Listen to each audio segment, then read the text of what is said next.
just wanted to welcome everybody here and to acknowledge country. We have, I'm at ACU campus, so I'd love to commence the webinar by acknowledging the First Peoples and the traditional owners and custodians of all the countries where we're meeting. Emily Hills and I are on Ngunnawal country. Adam Staples, Dr. Adam Staples, is at Bendigo on Jojo Warren, is that right? Correct, yes. And Associate Professor Matt Bauer, delighted to have you two. Matt is at Macquarie Uni, which is the Watamatagal clan of the Darug Nation, so he's in North Ryde in New South Wales, or wherever his precise location is. And we're going to hear from all three today, and they're going to take us through multiple connections. I want to hear from each one of them on their different topics. We'll start with Emily, who will speak about the students that she sees as a teacher educator at the University of Canberra. And then Adam will talk to us about his work as a senior lecturer in arts education at La Trobe. And then Associate Professor Matt Bauer may take us a little bit further into the connections between technology and education and research in both those fields. So handing over to Adam, thank you, Adam, too. Adam is an artist and was previously at ACU, where he was one of our great digital powerhouses. He's now senior lecturer in arts education, STEAM at La Trobe at the Bendigo campus. And we'll love to hear from you now, Adam. Thank you. Thank you, Penny. Can I just check that you can see my first slide on the screen? We sure can. Excellent. Thank you very much. Thank you for that introduction to the slightly blushing here in Bendigo. And thank you, Emily, for your presentation. Mine is going to be slightly different. So I have two prompting questions that I'll talk around briefly, and hopefully we'll touch upon some of the things that Emily was talking, has presented as well, with the hope that this sort of will encourage a few questions at some point in the presentation today. I'd also just like to start off by saying that there is a team of us here at La Trobe in the School of Education who are now sort of working in this space of the juncture between high school students coming into university and then exiting as graduate teachers. And of course there is the added element that I think is very interesting as well, is the idea of students in our postgraduate programs who are coming in off from industries into the Master of Teaching, and I think that invites a different kind of conversation as well. So thanks to Kim, Stefan, Leanne, Deborah, Rebecca and Bernie, who have all participated in conversations that I've had with them over the last few days. So the two considerations that I would like to briefly think through are, what are the challenges and tensions that are at the point of entry into university for high school students, and how might we rethink what we offer students in terms of upskilling in technology and educational technology. So of course the COVID-19 situation that we find ourselves in, I think, has made every teacher educator think very differently about what we do and how we do it. And if I had been asked to present this 6 months ago, I would have had a very different take, I think, on what I would be putting forward for conversation, and also perhaps what I'd be putting forward as solutions to it. And I'd like to end this in a few minutes' time by providing you with a link actually to one of our students who has just returned from a remote placement. So in terms of the challenges and tensions that exist at that point of entry, I don't think any of this is particularly new, but it is worthwhile revisiting it. So students, we tend to find, they know the technology that they want to engage with, and which is typically going to be social media, and often have a capability with word processing and things like that. But what we do find, obviously, is that trying to turn that engagement with social media into understanding educational technologies and how they can be implemented is a different thing.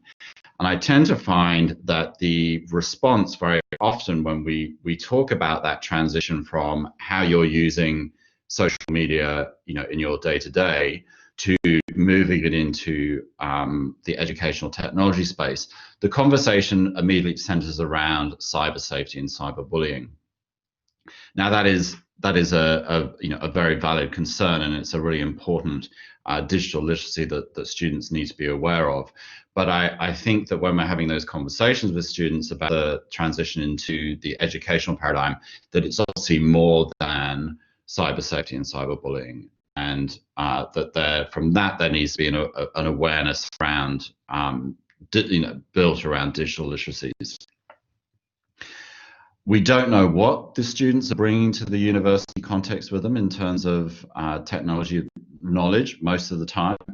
If we think about what the setup of a university subject often looks like, is they'll arrive from high school and into a university subject, and there may be 2 or 3 assessments that need to be completed throughout that semester.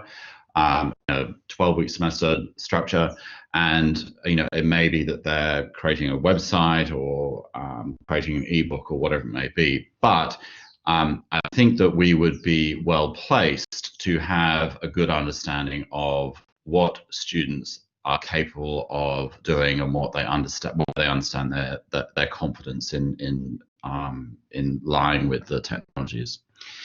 And sort of in keeping with that, technology knowledge tends to be sort of rather patchworky. And I find this as a teacher educator, certainly within the arts, I find this quite surprising that students have made the effort to get into university, they've done well, they've got into the course that they want to get into, and they're very focused, particularly when you find in teacher education, this is exactly what they want to be. But the technology component tends to be the area where they're lacking in confidence. And this, I think, talks to what Emily was saying, is that that there is this sort of lack of knowledge, lack of confidence around those technology skills. The second consideration is how might we rethink what we offer our students in terms of upskilling in technology and educational technology. And this has, to use the language of the moment, I think has really pivoted in the last 6 months with, with the effect and impact on COVID on what we're doing as teacher educators. I certainly don't talk for teacher educators, across the nation, but I think that pre-COVID we were very much upskilling, of course, our students, or working with our students to be capable teachers in the face-to-face context. And with that came, perhaps they had created a website using Weebly, perhaps they'd created 20 websites using Weebly, which you often find, and that was sort of almost the extent to what we were asking them to do. There was, in terms of how you could exhibit your knowledge, really, rather than apply your knowledge. Now that COVID has appeared, there has been, from what I've seen, this incredible change in the way our pre-service teachers and our now soon-to-be graduate teachers have understood the place of technology. And what has been really interesting with this is that it hasn't, that shift, what they've managed to do in a remote teaching environment, and I kind of hate to say this, isn't necessarily the way they have been taught by teacher educators to use technology.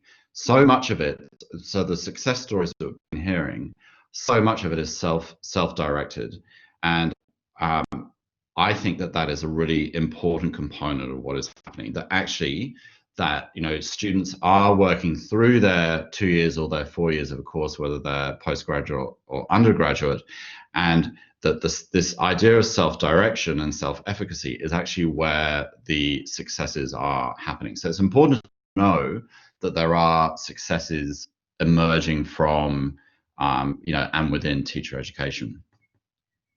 But some of the things that I think that I will be working with my colleagues in over the next few months.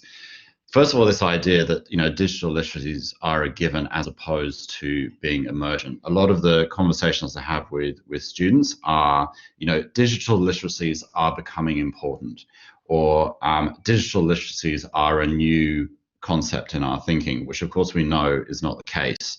So it's that idea of trying to shift student thinking so that digital literacies are, a given rather than something special. We want to be thinking about how teaching with technology is, of course, different to playing and learning with technology, although I think that those two things come together very nicely. And again, I think, Emily, this is what you were very clearly sort of pinpointing, is that if you have time to engage in that play and that, sort of coming to know and getting to that sense of flow around engagement technology, that really good teaching capabilities and abilities will emerge from that. Also important is this idea of being able to create something rather than just consuming the technology. Something that I would really like to try and work with over the next few months, possibly years, is this idea of peer-to-peer support and also teaching the teacher. So if we can go back and identify what students are coming to the university context with, can we take up what they know and start using that for them to teach their peers and possibly even teach the teachers. And then finally, exposing students to the pedagogical possibilities of multiple forms of technology, and again, giving them this space to play. So the challenge that we have got, and certainly that I have got in my teaching context here, is where do you give them that space to play, and where do you allow, or how do you find a way to say to these students that having time to play is okay, and then it's not always connected with having to have an assessment task attached to it.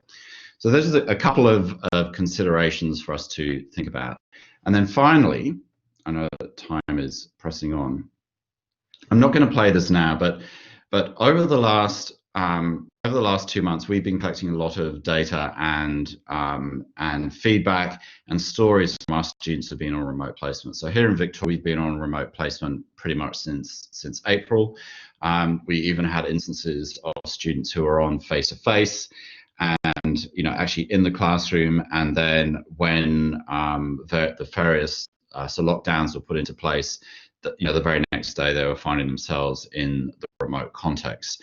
And this is where I think the requirement, where they had to be self-directed, there was nobody there behind them telling them what to do, because it was a pivot of a one day to the next. The fact that they have been able to witness their own self-direction has made an incredible difference.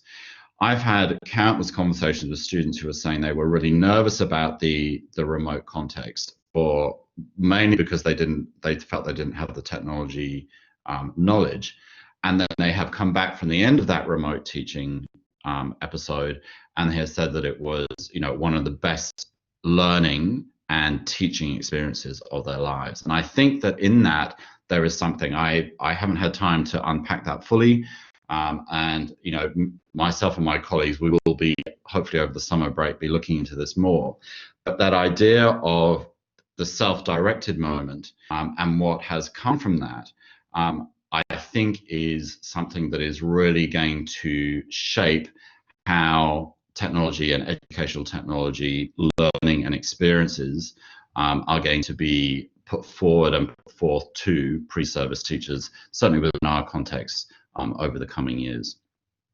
If you've got a moment, just copy that tiny URL and go and have a look at it.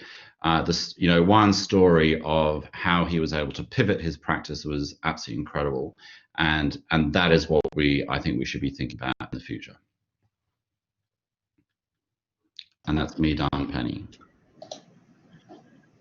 Thank you so much, Adam. That was incredibly interesting to hear your experience of their experience, and we're all clapping in the chat, and it'll be very interesting to hear from you how those students go forward in the next year. I mean, just one final thing, Patty. It would be really interesting for one of your Escalate sessions to be based around that maybe some stage next year, because you know, these students are doing incredible work in the remote context, and you know. Yeah, fantastic. Thank you so much, Adam. So we'll clap for Adam while Matt is preparing his presentation. Thank you so much